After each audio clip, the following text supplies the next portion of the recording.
What is up, Badger fans? Welcome to another episode of Locked On Badgers. Great show today. We're going to talk basketball recruiting, in-state talent, and who could help this team next year. We're going to talk about all of that and more on today's Locked On Badgers. Let's go.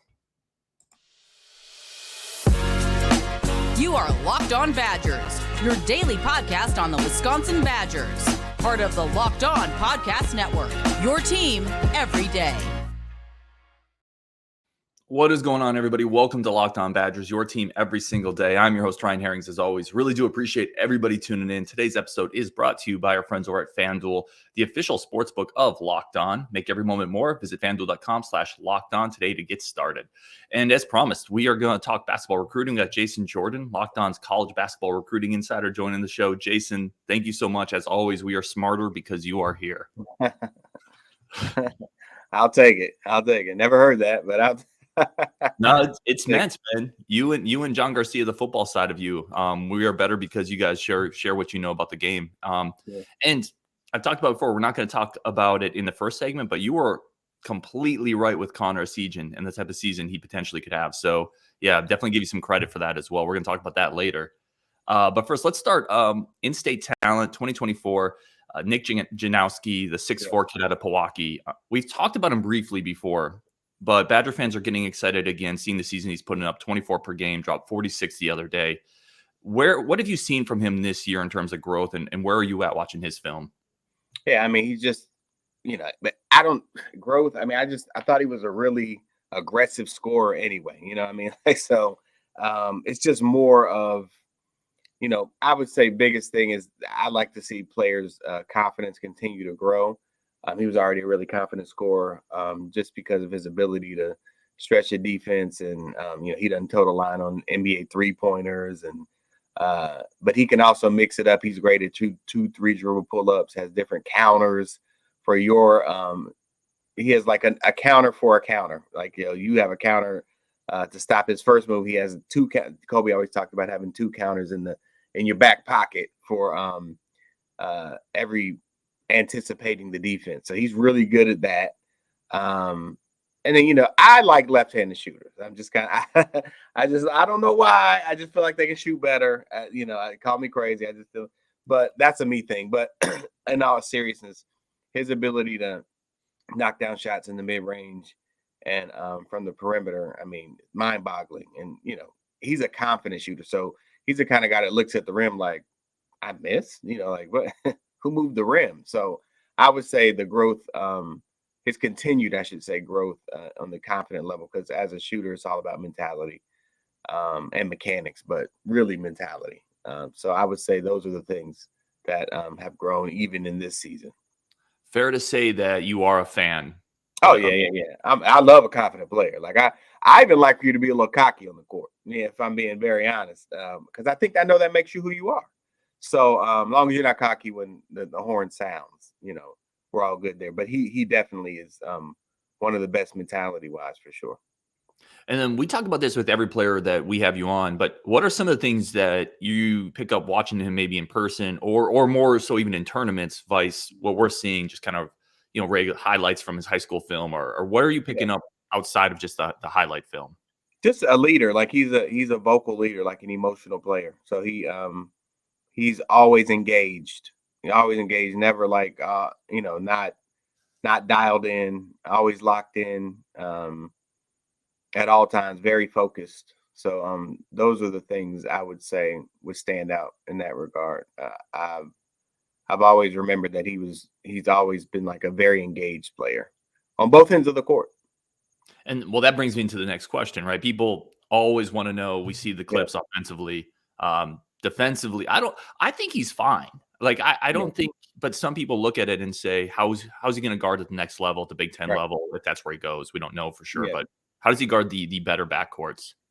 Right. I mean, there will be a curve there. I always talk about this. There's a curve with defensive rotations. I know some of your like one of the most I won't say who he is, but one of the most athletic, strongest, quickest guards who was a McDonald's. I will give you that. Who was a McDonald's All-American. He's not playing because he's not defending very well, right? So it's like, if you can understand concepts, and that's the biggest thing, defensive concepts, helping recover, helping rotation, communication. Those are bigger than actually foot speed. People don't understand that. So that's the curve, and there'll be a curve for him too. But he's obviously a high IQ guy, so I think he'll be able to get the concepts down. But I mean, straight up guarding somebody 94 feet, he's not going to do that. Right? He's not. That's not his strength. But I don't know that it's the strength of any great scorer. Yep. Right. So we're gonna give something somewhere, and I'm not saying you just go. I'm not cooking him on the offensive end. Let me just say that. I don't think I will. No, but yeah, I think he'll be okay. In time. But I think that curve is there for everybody. I really do. I've always said that. Well, and you pointed out earlier, focus player, both sides of the court. That leads itself well to learning defensive rotations, being locked in. I don't think it's always as simple as this in terms of people love to talk about, is he a high floor guy or a high ceiling guy? I don't think it's always easy to boil it down to that. But is he a player that we talked about already having counters? I think physically he's I don't want to say maxed out, but physically he's pretty good size for what he's going to be. Is he more of a high floor guy or a high ceiling guy in your opinion? Where does he fall on that spectrum? Yeah, I would say a high ceiling guy, just because of his ability to stretch the defense. I would say, can he shoot? When people talk about it, can he shoot? Yeah, okay. Well, then that means he can put up big numbers on the most basic level, right? And then he's a really confident shooter. Then he's a guy who you can't push up on because he'll just go by you. So can he shoot and is he one dimensional? Yes and then no. Mm-hmm. So, that always lends itself to a higher ceiling, and he's super efficient. So, yeah, I would always say that guy has a higher ceiling. And then from a playmaker standpoint, coming into a program, let's just say Wisconsin. We obviously don't know where he's going, but where does he fit in a Wisconsin style offense? Is he more of a point guard? Can he play that role? Wisconsin likes to move the ball around a lot of motion. Where does he fit into that type of style? Yeah, I mean, he can play. He can slide over and play, but to be very honest with you, he's at his best when he's hunting and finding his shot. You want him to be getting downhill, looking, coming out screen. He moves very well without the ball. So he's at his best. He's going to be most effective and efficient when he's looking to score in a variety of different ways. Not every time he gets the ball, he has to launch it. But he's also going to be a threat when he's on the court if he's in that mode. So that's going to open up things for the rest of his teammates. So I would say I don't see him as a point guard just because I know he's at his best when he's in attack mode. Yeah. And then final kind of question here, comparing, because we've talked last show I had you on, we talked about Con Knippel. Where did these two players kind of rank up offensively? I know they're going to play different positions, different body types, but from a skill standpoint, who would you have a little higher here? And I know that's not an easy question, but that's tough to say. I would say, I mean, Con's, I don't know. I mean, people are always a little partial to the bigger, longer guy, who can stretch the defense. But I don't know that it's tough to say. Nick, I think they have similar shooting ability. So I would say Nick probably can shoot a little bit better. But we're talking about better on a level of really good, really good to great. So, when you're 6'6" launching it like that, I mean, the world is your oyster, right? Because he can also mix it up. He's very versatile. So I would say maybe Con has a higher ceiling in that regard, just because of his size. But it feels like we're splitting hairs. Yeah. I mean, they're going to serve different purposes, but both of them are going to be really big threats on the offensive end in a variety of different ways. Wrapping up here with Janowski, where do you feel his recruitment is maybe headed? Maybe timeline, maybe location. What's the latest you have there with regards to just his recruitment? I know Iowa and Georgia Tech and USC are all heavily involved. I think he'll probably pick up some more offers in the spring. I don't think it'll be over before the spring. So yeah, I think it's going to be maybe even after the season. I don't know. I haven't heard as much about his recruitment and where it stands like right now. But the last thing I heard, and this was during his season, so it had to be maybe earlier this month. was that he was gonna go through the spring and see how that went, see what else he would pick up. That was what I heard from someone who would know. Okay, Yeah. that's great intel. All right, coming up, we're going to talk about which Badger players in this incoming class, the 23 class, could help next year, in Jason's opinion, are ready to play physically. We're going to talk about that next on Lockdown Badgers. But first, today's show is brought to you by our good friends over at Built Bar. Built Bar remains your number one source, your number one nutritional source to get a little healthier this year. Eat a little healthier, feel a little better. It's all about those incremental gains, right? Get 1% better here, 1% better there, stack it up.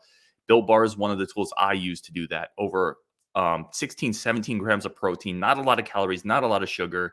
It is just the perfect balance of real chocolate, real taste, incredible flavors, easy to use, and healthy. It's hard to find that balance. That's what Built Bar's done. And again, everything's covered in 100% real chocolate. I don't know how they do it, but they do it. And unbelievable flavors, churro, peanut butter brownie, coconut almond.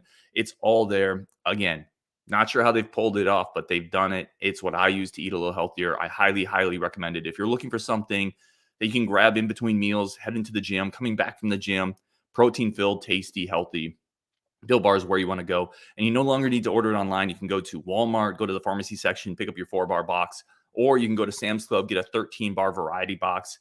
You're going to thank me later. They're absolutely fantastic. You're going to thank me later.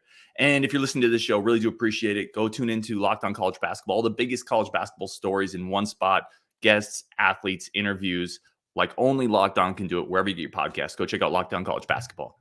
All right, we're going to bring Jason Jordan back on. Again, he is the Locked On College Basketball Recruiting Insider. Jason, where can people follow your work, see what you're up to, and get your insight? Everything I do, I post on social media. So Jason NC Jordan on Twitter and Jason C Jordan on Instagram. That's the easiest way. So anything I have going on will be up there expeditiously. Love it. And somebody I follow, somebody I highly recommend checking out what he's doing, because he's very in the pulse of college basketball recruiting. Jason, one of the things that's happened this year with Wisconsin basketball, really the last 2 years, it's just been a massive lack of depth. One injury can really sink the Badgers. There's nobody coming off the bench. They can go 6-7 deep, essentially. We've talked a lot, you and I, about Gus Yalden, Nolan Winter. We've talked about John Blackwell. Who of that group, let's start with Gus. What do you think the expectations for next year when we're looking at who of these players can help next year? Well, I think all three will certainly step in and help right away next year. Gus is just Gus, I think his expectations are really high just because he's like a social media star too. More so than any of them by far. He's called Gus Bus, so nobody else has a nickname. Nope. But I think just his all-around impact, his ability to dominate on the low block, his footwork, his ability to get teammates involved, find the open shooter, pass out of double teams, and different things like that, and just bring energy, on both ends of the floor. I think he'll step in and help immediately in that regard. Nolan stretch the defense, plays inside and out, versatile guy who really impacts the game on both ends. Great rebounder. I think he's an underrated rebounder. So I think, obviously a guy with that skill set is going to impact the game, especially in you guys' system. I think his role will be paramount because of his ability to stretch the defense, at his size. And then John Blackwell's his ability to lock up on the defensive end. He's 6'3", super athletic, can stretch the defense also because he's an efficient three-point shooter.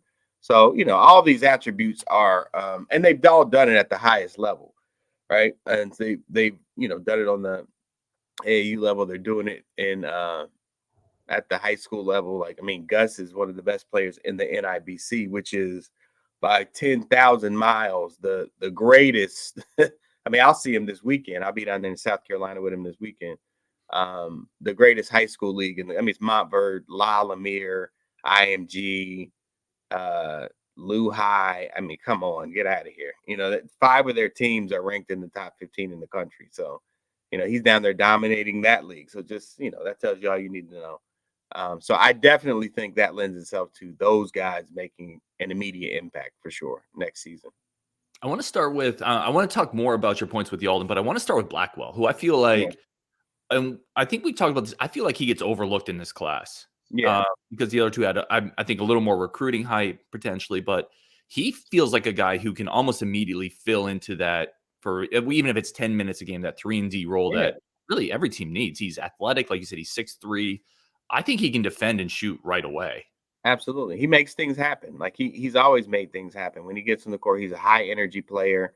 And that, when most people say, oh, he's a high energy player, he's Rudy Rudiger. No, he's super skilled, high energy player that is super athletic, right? So he's a big time athlete who defends. Like, now he can defend 94 feet and he can stretch the defense efficiently and knock shots down. So that guy's going to play.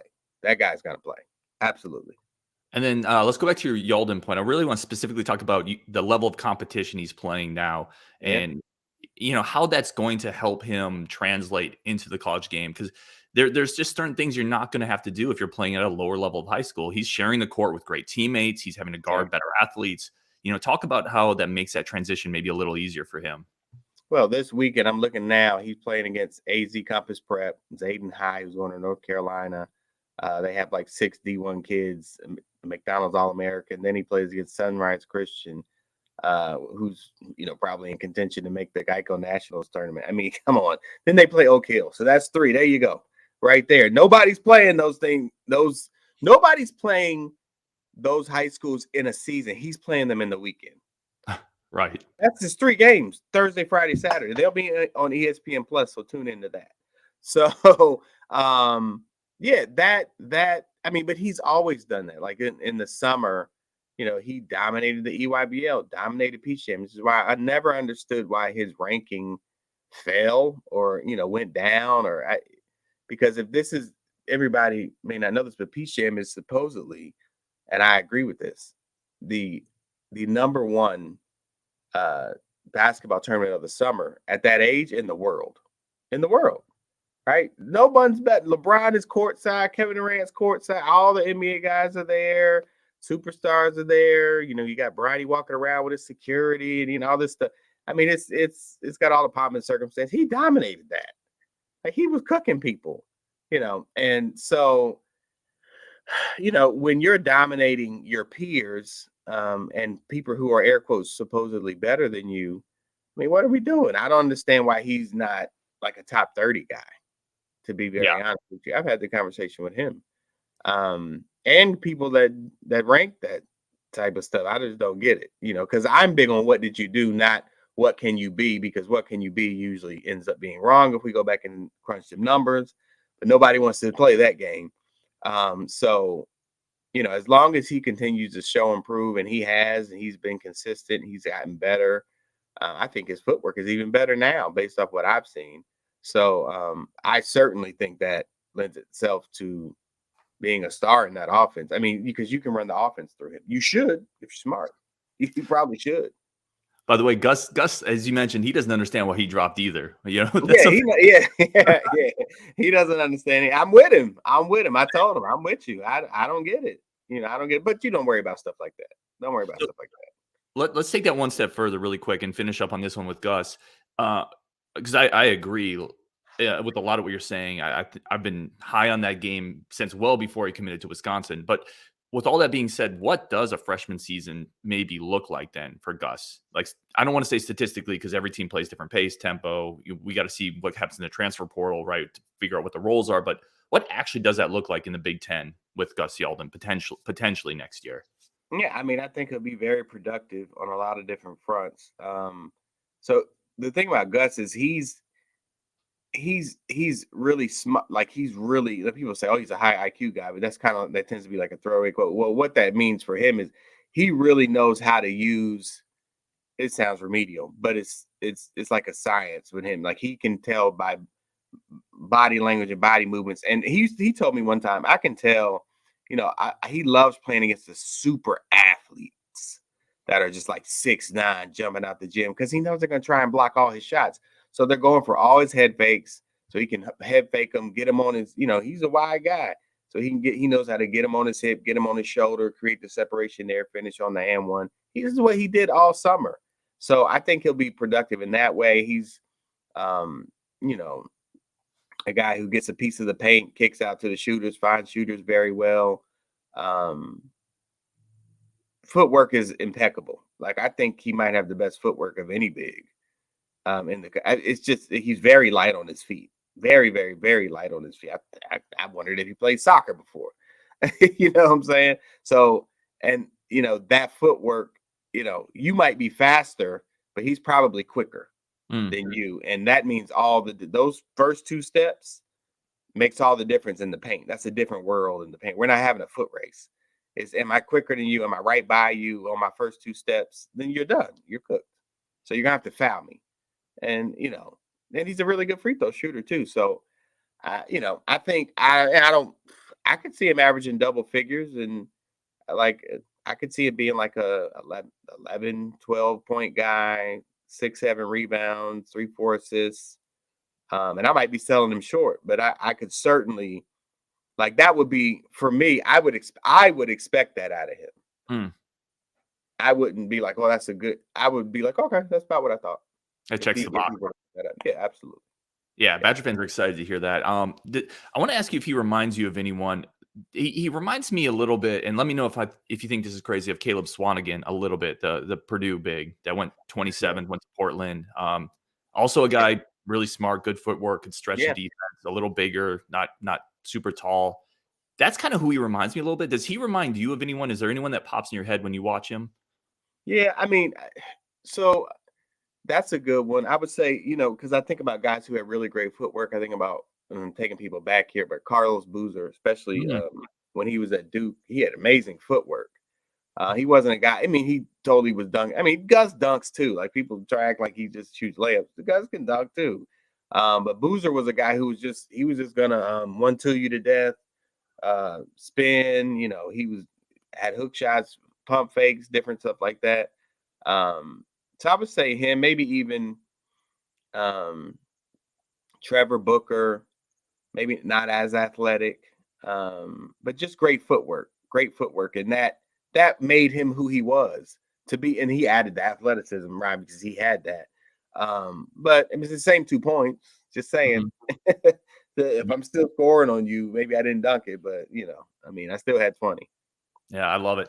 All right, we're going to take a very quick break. We just got done talking about potential expectations freshman year for this class. We're going to bring it to the current freshman, Connor Essegian, and talk a little bit about his game, his ceiling with Jason Jordan. We're going to talk about that next on Locked On Badgers. But first, a very quick break for a word from our friends of the show. All right, I want to thank everybody again tuning in to Locked On Badgers, making this one of your first stops. Really do appreciate y'all. We're going to wrap up here with Jason Jordan, Locked On's college basketball recruiting insider. And again, Jason, I kicked off the show by giving you a lot of props. You were all over the Connor Essegian hype train before it got started. You helped us get on board it, right? Talking about his game, how he could cook people, and he just had the I guess the reputation of he's just a standstill shooter, right? Yeah. He just scored 20. I got it right here. I think in this last game, 24. 24, played 37 minutes, hit 1 3 in that game, Jason. Yeah. If he's cooking in the mid range like that with his shot. Yeah. What are we talking about ceiling here for Connor at the college level? Yeah, I mean, he's looking like Indiana elite Connor, right? So, I mean, that's what everybody would do. So people are like, "Oh, he's a standstill shooter. Let me just push up on him." Okay, all right. So that's what that's not new to him. Like that, they did that in the Adidas 3 SSB when he was with Indiana elite, and he would go by them and get to the rack, or he'd pull up for mid-range jump shots. He would mid-range him to death. And it's kind of like the game the other night. So now, at this level, granted, there are levels to it. So and now he's starting to see at this level, I can be super effective, even when my threes aren't following. I mean, I think he just set the freshman record for threes made. So, I mean, obviously he has that. But just now that when you start to it's more important to establish for him. It's more important to establish his drive and his pull-up, mid-range pull-up, because that's what's going to set up the most lethal part of his game. So if I know that you can go by me, dang, I can't push up because, you're going to kill me in the mid-range. So I got to respect both.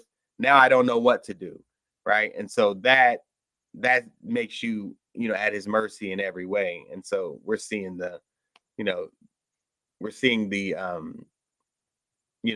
what the defense is having to put up with. We're seeing they're falling apart trying to. Now he's going to be like the focal point of defensive schemes going forward. And I mean this season, not as a sophomore. I'm talking about this weekend, you know. And I thought this would be the case for him, as you said. I mean, because he just has the full package, and it's not shocking to me what he's been able to do. But I'm glad he's coming into his own. I think it's just the tip of the iceberg, though. Well, and does that feel good? I mean, I want to talk next. You said tip of the iceberg. A couple more quick questions on Connor. But at some level, as a talent evaluator, someone who sees a lot of these players, does that feel good to see? Like, you were all over this and said underranked, under-recruited, he's going to be really good. And then to see it happen, does that feel kind of good just from the standpoint of your methods are kind of in place? Like, you know what you're looking for and it's working. Yeah. Because you look for transferable skill sets, right? And so, like we talked about earlier, you look at things like, is he engaged on both ends of the floor? What kind of body language guy is he? What kind of work ethic does he have? How does he handle adversity? Even when they're pushing up on him and they're fouling, he's not getting those calls. How does he handle that? So those are all things he checked off boxes for that, for sure. So, but when you see it coming to it, it's so quickly, right? That's always good. That always makes you, for sure. Yeah, that's definitely a good feeling. Let's talk. You said tip of the iceberg. That's really where I wanted to go next with this. What does he potentially look like next year with another year in a college strength? I think he's going to get bigger. He's going to get a little stronger. He can put on 10, 15 pounds, I think. Yeah. What's he going to look like next year and the year after as we're building this year? Yeah, I mean, well, I think he'll be on a lot of, Big Ten first team lists next year. And he could potentially challenge for the player of the year. I think he's that good. I think he could increase his scoring average. I think he could be in the 17 range. And if your freshman class comes in and has the impact that I think it should have, I mean, you guys could be, I expect you to be in the top tier of the Big. I would certainly expect you to be in the top tier of the Big Ten next season. So if all that is in place, I think he could certainly challenge for Big Ten Player of the Year. I mean, I think he's that good. I think he could put up those types of numbers. I don't think anybody's going to argue with me on that, just because of based off what he's done, and with a logical progression. And then you're going to have guys that are going to, take some of the pressure off of him potentially. Like you have a guy who, like Nolan, you're going to have to contend for Nolan. Like you haven't had to contend for some of, he's a different type of threat. And Gus is going to be a different type of threat. So I think that, with the logical progression, I think he could be in the 17, 18, maybe even 19 range next season. And that would certainly put him in probably the driver's seat for Big Ten Player of the Year. No, Badger fans love to hear that. Now, I don't think that's a crazy thing to say. I agree with you. Oh, absolutely. He's averaging 12 now. You know what I mean? I'm shooting 40% from the three. I mean, logical progression. Progression. I agree. All right, Jason, thank you so much for joining us as always. Like I said, we're smarter because you're here. I truly do mean that. I hope everybody goes and follows Jason, follows his social media. Again, someone who's really plugged into this, seeing these players in person, not just watching the highlight clips like a lot of us have to do. So, Jason, thank you so much. On Wisconsin, we'll talk again tomorrow and really appreciate everybody tuning in.